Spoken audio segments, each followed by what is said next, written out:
அன்பர்களுக்கு வணக்கம். புலிப்பாணி ஜோதிடம் 300ங்கிற அந்த நூலிலிருந்து நாம் தொடர்ந்து ஜோதிட நுட்பங்களை பார்த்துக்கிட்டே வர்றோம். நாம் இதுவரையிலும் புலிப்பாணி ஜோதிடம் 300ங்கிற அந்த நூலில் 191 பதிவுகள் வெளியிட்டிருக்கோம். இன்றைக்கி நாம் வெளியிடுறது 192வது பதிவு. இப்போ இதுவரையிலும் 195 பாடல்களில் புலிப்பாணி மகரிஷி அவங்க இந்த ஜோதிட கலையினுடைய அடிப்படை விஷயங்கள்ல இருந்து ஆழமான நுட்பமான விஷயங்கள் வரையிலையும் மிக தெளிவான விளக்கங்களை சொல்லிக்கிட்டே வந்தாங்க. இப்போ இனி இந்த 196வது பாடல்ல இருந்து 278வது பாடல் முடிய ஏறத்தாழ ஒரு 83 பாடல்கள் தசாபுத்தி அந்தரங்களினுடைய முக்கியத்துவங்களை அதனுடைய பெருமைகளை சொல்ல போகிறாங்க. பொதுவாக ஒரு ஜாதகம்னு எடுத்துக்கிட்டோம்னா ஒரு மனிதன் தன்னுடைய முன் ஜென்மாக்களில் செஞ்ச கர்மா, அந்த வினைப்படி நல்வினைக்கு புண்ணிய பலன், தீய வினைக்கு பாவ பலன்கள்னு சொல்லிட்டு என்ன மாதிரி நன்மைகளை இந்த ஜென்மாவில் அவன் அனுபவிக்க போகிறான், எந்த மாதிரியான தீமைகளை இந்த ஜென்மாவில் அனுபவிக்க போகிறாங்கிறத சொல்கிறது தான் ஒரு ஜாதகம்ங்கிறது. அப்போ அந்த ஜாதகத்தில் அந்த நவக்கிரகங்கள் 9ம் கூட்டு கிரகங்கள் மூலமாக 2 அல்லது 2க்கு மேற்பட்ட கிரகங்கள் ஒன்றா கூடி ஒரே ராசியில் அமர்றது மூலமாக ஏற்படக்கூடிய யோகங்கள் பல இருக்குது. அதே மாதிரி ஒவ்வொரு கிரகமும் தனித்தனியாக ஒரு வீட்டில் அமர்ந்திருக்கிறது. ஆட்சி உச்ச வீடு, கேந்திர திரிகோண வீடுகள் அந்த மாதிரி அமர்ந்திருக்கிறதன் மூலமாக அமையக்கூடிய யோக பாவங்கள். அதை இப்படி பார்த்தோம்னா ஏறத்தாழ 400-500க்கு மேற்பட்ட யோகங்கள், சுபயோகம் அசுப யோகங்கள் எல்லாம் சேர்ந்து அந்த மாதிரி ஒவ்வொரு மனிதனுடைய வாழ்க்கையிலையும் அந்த 400 அல்லது 500 யோகங்களுக்கு உட்பட்ட சில நன்மை அமையலாம், சில தீமை அமையலாம். அப்போ அந்த மாதிரி அமைகிறத காட்டுறது தான் ஜாதகம்ங்கிறது. அவரவர் நமக்கூற்ற ஆயுசும் தொழிலும் பொண்ணும் இவர்களின் வித்தை செல்வம் எழில் மரணங்கள் 7ம் தவமுடைய பிரம்மதேவன் தனது கை தொடங்கும் முன்னர் சிவனுடைய அருளினாலே கற்பத்தில் நிச்சயிப்பான் அப்படிங்கிறது தான். அந்த கற்ப நிச்சயத்தை சொல்கிறது தான் ஜாதகம். அவனுடைய தலையில் பிரம்மாவால் எழுதப்பட்ட அந்த கர்ம வினை, நல்வினை தீவினை. அப்போ அந்த பலாபலன்களை எந்தெந்த பருவத்தில் அவன் அனுபவிக்க போகிறான் அப்படிங்கிறத பார்க்குறது தான் ஜாதகம். அப்போ அந்த ஜாதகத்தில் பல யோகங்கள் அமைந்திருக்கும். அப்போ அந்த யோகங்கள் எந்த காலத்தில், எந்த பருவத்தில், எந்த மாதிரி அந்த மனிதனுக்கு அனுபவத்துக்கு வரும் அப்படிங்கிறத பார்க்கணும்னா அதுக்குண்டான அந்த கால நேரம் அதை சொல்கிறது தான் இந்த தசாபுத்தி அப்படிங்கிறது. அப்போ அந்த மாதிரி நம்ம டைம் பிரித்து பார்க்குறது இந்த தசாபுத்தி அந்தரம், சூட்சமாந்திரம், பிராண சூட்சமாந்திரம்னு சொல்லிட்டு இந்த கணித முறைங்கிறது நம்மளுடைய பாரம்பரிய ஜோதிடத்தில் தான் இருக்குது. நொடிக்கு கூட கணிதம் நம்முடைய தமிழ் பாரம்பரிய ஜோதிட கலையில் இருக்குது. பள்ளி பருவத்தில் படிப்புக்கு உண்டான யோகம் வரணும், காலை பருவத்தில் கல்யாண யோகம் வரணும், உத்தியோக யோகம் வரணும், சொத்து சுக சேர்க்கைகள் அதுக்குண்டான வாய்ப்புகள் அவனுக்கு வரணும். அப்போ அந்தந்த காலத்தில் அந்தந்த யோக அனுபவங்களை அவன் அடைஞ்சால் தான் அவனுடைய வாழ்க்கை சுவாரஸ்யமாக இருக்கும். காலங்கடந்த கல்வி யோகம், காலங்கடந்த திருமண யோகம், காலங்கடந்த உத்தியோக யோகம் இதெல்லாம் அவனுக்கு அமைஞ்சு என்ன பிரயோஜனம்?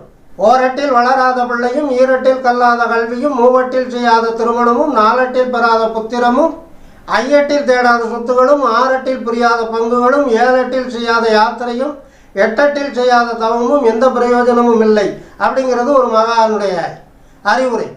64 வயசு வரையிலும் தான் ஒரு மனிதனுக்கு உண்டான ஆட்டம் பாட்டம், துள்ளல் துடிப்பு, உற்சாகம். அதுக்கப்புறம் அவன் தன்னுடைய அடுத்த சந்ததியை நம்பித்தான் அவன் வாழணும். 64 வயசுக்கு மேற்பட்டான்.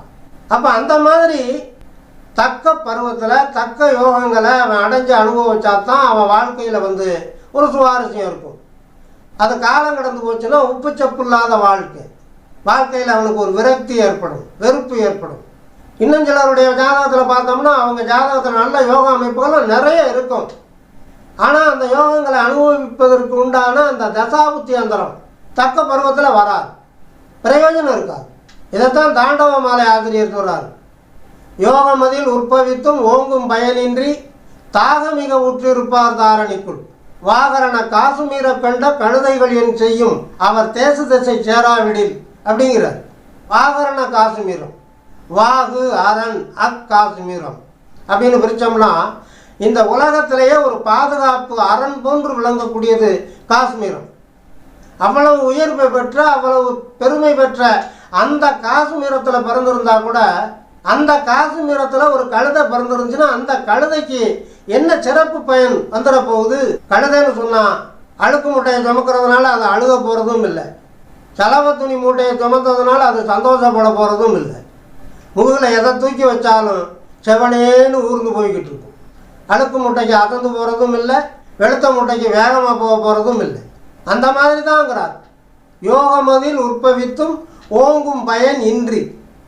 ஜாதகத்தில் பார்த்தா அந்த யோகம் இந்த யோகம், குருச்சந்திர யோகம் இருக்குது, கஜகேசரி யோகம் இருக்குது, பஞ்சமகாபுருஷர் யோகம் இருக்குது, அனபா யோகம் இருக்குது, துணபா யோகம் இருக்குது, வேசி யோகம் இருக்குது, வாசி யோகம், எத்தனையோ யோகங்கள், சுபயோகங்கள். அவ்வளவு யோகமான அம்சத்தில் பிறந்திருந்தோம் அந்த ஜாதகனுக்கு என்ன பிரயோஜனங்கிறார். ஓங்கும் பயனின்றி தாகமிக உற்றிருப்பார், வருத்தத்தோடவே வாழ்ந்துக்கிட்டு இருப்பாங்க. ஏன்னா அதுக்கு சொல்கிறார் பாருங்க, வாகரண காசுமீரை கண்ட கழுதைகள் என் செய்யும், அவர் தேசு திசை சேராவிடி. அவருக்கு அந்த யோகங்களை வழங்கக்கூடிய அந்த தசா புத்தி அந்தர காலங்கள்ங்கிறது அவனுடைய பருவத்தில், தக்க பருவத்தில் நடைமுறைக்கு வந்தால் தானே அவன் அந்த யோகத்தை அனுபவிக்க முடியும், அவன் வாழ்க்கையில் சிறப்பு எய்த முடியுங்கிறார். அப்போ ஒரு ஜாதகத்தில் என்னென்ன நல்ல யோகம் இருக்குது அப்படிங்கிறத பார்க்கணும். அந்த யோகங்களை கொடுக்கக்கூடிய அந்த கிரகம், அந்த யோகங்களை உற்பத்தி பண்ணி இருக்கக்கூடிய அந்த கிரகம் காலாகாலத்தில் தக்க பருவத்தில் அந்த ஜாதகனுக்கு தசாபுத்தி நடத்த வருதாங்கிறத பார்க்கணும்.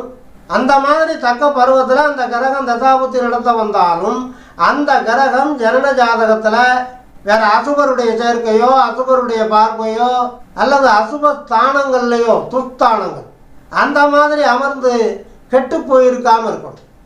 இது தவிர ஒருத்தனுக்கு ஒவ்வொரு பருவத்திலையும் நடத்தக்கூடிய தசா நடத்தக்கூடிய அந்த கிரகமானது தாராபலம் என்ன வாங்கியிருக்குங்கிறத பார்க்கணும். ஜென்மதாரையா, சம்பத்து தாரையா, விபத்து தாரையா, சேம தாரையா, பிரத்யேகு தாரையா, சாதக தாரையா, வத தாரையா, மைத்திர தாரையா, பரம மைத்திர தாரையா, மொத்தம் 9 தாரா. அப்போ அதையெல்லாம் பார்க்க சொல்கிறது. இது தவிர இந்த தசா நடத்தக்கூடிய கிரகங்கள் அந்த ஜாதக ரீதியாக எந்த மண்டலத்தில் அமர்ந்திருக்குன்னு பார்க்கணும். அது தேவ மண்டலத்தில் அமர்ந்திருக்கா, இல்லை நரமண்டலத்தில் அமர்ந்திருக்கா, இல்லை அரக்க மண்டலத்தில் அமர்ந்து கெட்டு போயிருச்சா, அதையும் பார்த்துக்கணும். இவ்வளவு தாரதமியங்களையும் பார்த்தா தான் அந்த ஜாதகனுக்கு அந்த தசாபுத்தி அந்தரம்ங்கிறது இன்னென்ன பலனை தரும், இன்னென்ன பலனை உறுதியாக தரும், இன்னென்ன பலனை சந்தேகத்துக்குரியதாக தரும், இன்னென்ன பலன் அவனுக்கு கிடைக்காது, இதையெல்லாம் அதை சொல்லணும். அவ்வளவு சூட்சம் இருக்குது தசாபுத்தி அந்தரத்தில். இங்கே புலிப்பாணி சித்தர் மிக அற்புதமாக அந்த தசாபுத்தி அந்தரங்களை விளக்கி இருக்கிறாங்க. நாம் சொல்ல போகிறோம் 196வது பாடல்லேருந்து அதை ஆரம்பிக்குது. அதுக்கு முன்னால் இந்த தசா நடத்தக்கூடிய அந்த கிரகங்களினுடைய தாரதமியங்கள் அதை பற்றி விளக்கம் கொடுத்துட்டு அந்த தசாபுத்தி பாடல்களை சொல்லி உங்களுக்கு விளக்கம் கொடுத்தா ஜோதிட அன்பர்களுக்கும் ஜோதிட ஆர்வலர்களுக்கும் அவரவர்களுடைய ஜாதகத்தை பார்த்து இந்த தசைக்கு இந்த பலன்தான் நடக்குங்கிறத யூகிக்க முடியும்.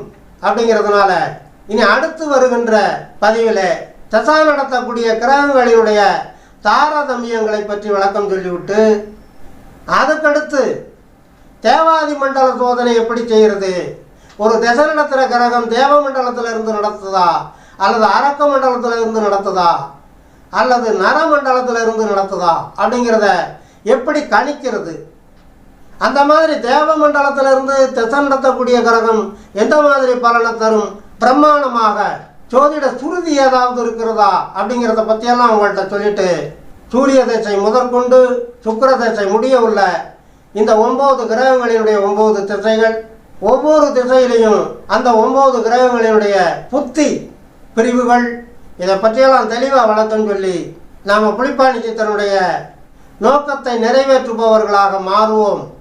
தொடர்ந்து வாருங்கள், ஆதரவு தாருங்கள் என்று கேட்டு இந்த அளவோடு நிறைவு செய்கிறேன். நன்றி, வணக்கம்.